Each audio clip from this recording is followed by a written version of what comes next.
Hello दोस्तों, स्वागत है आपका हमारे यूट्यूब चैनल बाजा स्टडी बैंक पर। दोस्तों, आप इस चैनल पर नए हो तो इसे सब्सक्राइब करो और बेल आइकन के बटन को भी प्रेस करना ना भूलें। देखिए दोस्तों, इसमें मौर्य साम्राज्य से संबंधित 10 प्रश्न हैं जो रीढ़ से संबंधित काफ़ी महत्वपूर्ण प्रश्न हैं। तो पहला प्रश्न है इसमें, रामपुरवा का वर्षभ शीर्ष वाला अशोक स्तंभ किस राज्य में है? बिहार में, बंगाल में, असम में, गोवा में। तो इसका सही आंसर होगा बिहार में, यानी पहला ऑप्शन ही इसका सही आंसर है। फिर है अपना दूसरा प्रश्न। दूसरा प्रश्न है, भारत का राष्ट्रीय चिन्ह लिया गया है। तो भारत का राष्ट्रीय चिन्ह क्या है, पहले तो ये पता होना चाहिए। अशोक स्तंभ है। तो ये कहाँ से लिया गया है? सांची स्तंभ से, सारनाथ स्तंभ से, इलाहाबाद स्तंभ से या लुम्बिनी स्तंभ से? कौन से स्तंभ से लिया गया है? तो ये लिया गया है अपना सारनाथ स्तंभ से, यानी इसका ऑप्शन नंबर 2 सही है। फिर नेक्स्ट क्वेश्चन है तीसरा, जो है सम्राट अशोक ने के जिस बृहद शिलालेख में पड़ोसी देशों का वर्णन है। तो कौन से शिलालेख में पड़ोसी देशों का वर्णन है? तो इसमें है प्रथम, चतुर्थ, नववां और 13वां। देखो, इसमें सबसे महत्वपूर्ण भी यही है, 13वां शिलालेख ही, और बृहद शिलालेख भी है तथा इसमें पड़ोसी देशों का वर्णन, और इसी शिलालेख में ये वर्णन भी है कि अशोक है जो नरसंहार से दुखी होकर जो इसमें हुआ था, तो इस 13वें शिलालेख में उसका वर्णन है कि तब से उसने युद्ध करना ही त्याग दिया था, जो कलिंग युद्ध हुआ था। तो इसका वर्णन भी इसी में है, 13वें शिलालेख में। फिर है अपना नेक्स्ट क्वेश्चन 4 नंबर। इंडिका का लेखक है। इंडिका एक ग्रंथ है जिसका लेखक कौन था? इस इंडिका का ग्रंथ का लेखक है कौटिल्य, मेगस्थनीज, प्लिनी या विष्णुगुप्त। इसमें से कौन सा है? तो इसमें सही है मेगस्थनीज, यानी इंडिका ग्रंथ है वो मेगस्थनीज का था।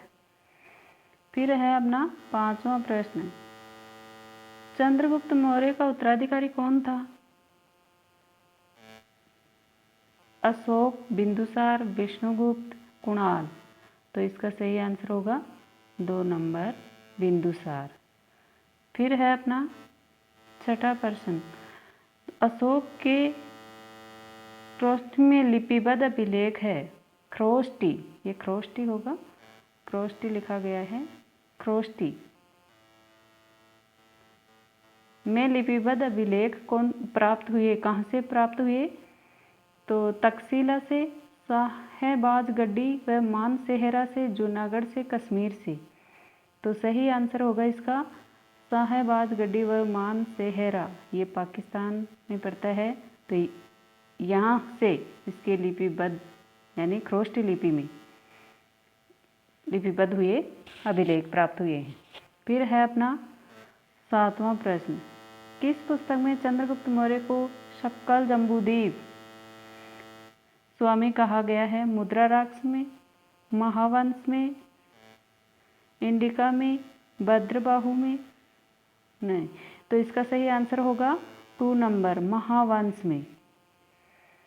फिर है 8वां प्रश्न, मौर्य काल में उदक भाग था, यानी उदक किसका भाग था? उदक एक कर था जो किससे संबंधित था? तो देखिए, उदक का मतलब भी आप समझ रहे होंगे, यानी जल से होता है। तो इसका सही आंसर देखना आप कौन सा होगा, यानी सिंचाई कर से था, सीमा शुल्क से, तीर्थयात्री कर से, बौद्ध भिक्षुओं को दिया गया भूमि दान से।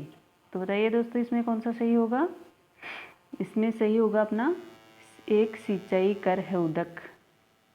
फिर है 9वां प्रश्न, आचार्य चाणक्य किस विश्वविद्यालय का शिक्षक था? नालंदा का था, तक्षशिला का था, बनारस का था या फिर विक्रमशिला का? तो इसका सही आंसर होगा तक्षशिला, यानी 2 नंबर का ऑप्शन अपना सही है।